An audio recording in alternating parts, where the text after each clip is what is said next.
710 ESPN Seattle presents The Calabro Show warm-up, powered by the law offices of Heidi Hunt.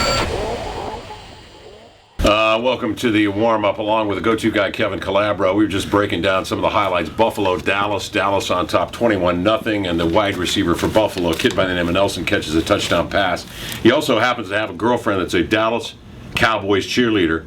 He immediately, Jim, instead of spiking the ball, instead of doing the Neon Dion dance, instead of the icky shuffle, he sprints over and gives his cheerleading girlfriend the game ball. Good move, bad move? What do you think? It's a bad move. I'll tell you what, it's a bad move. Well, if you're her, it's a great move. It's embarrassing for her. If you're her, no. If you're her, it's a great move. You know, that's your boyfriend. He's taking time out to give you the game ball. Yeah. But if you're anybody else, you're looking at it going, come on, pal.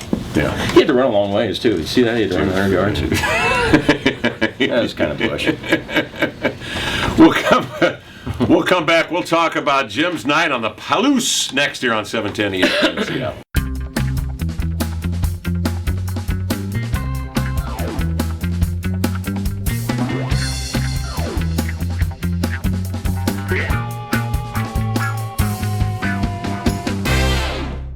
All right, welcome back. As we all know, Connor Halliday.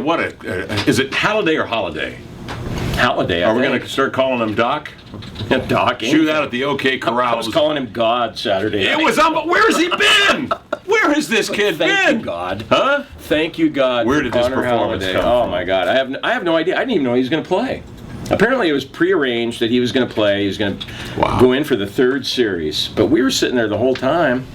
I saw Lobostal on the sideline. I thought, well, he's not being tended to. He's not hurt. I guess they're going with Halliday, and then they kept going with him, and he kept making those great passes. Man, oh man! I've never seen anything like that. I know that I tend to overreact when it comes to the Cougs, but no, really, a third-string quarterback. I thought that was unbelievable. It wasn't it? It was an unbelievable. Okay, we've had Ryan Leaf, Drew Bledsoe, Jason Gesser. You name whatever Cougar, Jack Thompson, any Cougar quarterback Alex you want to name.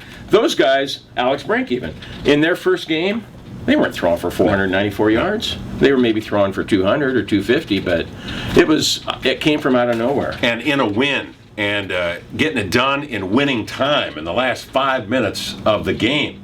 I was impressed that, as you mentioned earlier, that the coaching staff allowed him to continue to throw the ball. They didn't get in their own way, which I thought they might. You know, you got a lead, you figure you're going to milk it a little bit with a running game, and I thought their running game was decent too. Mm-hmm. At least the threat of that running game, it has been good.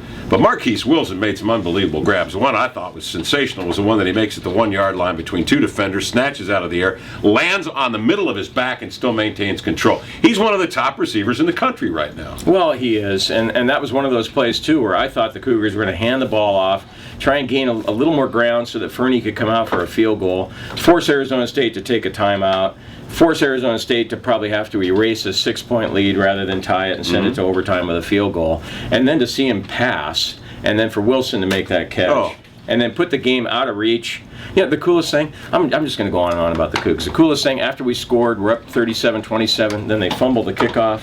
We recover, and the Cougars went into victory formation. Oh, that's right. I forgot. I didn't even know that we knew how to run that ball. Yeah, I was afraid they were going to hand off. 3 times, and we ran it 3 times without screwing it up. I was a little afraid they were going to throw it or something. Crazy. Oh, did you? Come back and fake like you're He's going to throw the ball. What's going to happen? Yeah, and it couldn't have happened to a nicer guy, too. Dennis Erickson, I love watching him just kind of leave.